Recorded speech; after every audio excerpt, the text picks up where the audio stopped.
Hello guys, कसे आहात? परत एकदा स्वागत आहे तुमचं माझ्या मिनी ब्लॉगमध्ये. तुम्ही पाहू शकता आज आहे श्रावण सोमवारचा पहिला दिवस. त्याच्यामुळे ही पूजा तुम्ही पाहू शकता किती सुंदर झालेली आहे.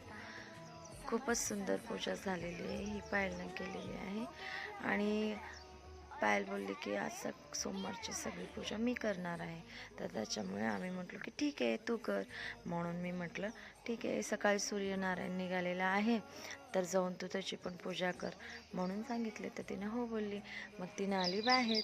मग परत नंतर तिने पाणी ओतत होती आणि आज होतं श्रावण सोमवार, त्याच्यामुळं तिचा दिवस आज एवढा छान गेला. तिनं आज एवढा लवकर उठली होती की बस विचारू नका. तिला आज खूप प्रसन्न वाटत आहे आणि तीही सगळी पूजा करून तिनं खूपच खुश आहे. आणि श्रावण सोमवारच्या तुम्हाला हार्दिक शुभेच्छा. तर असंच प्रेम देत राहा. बाय.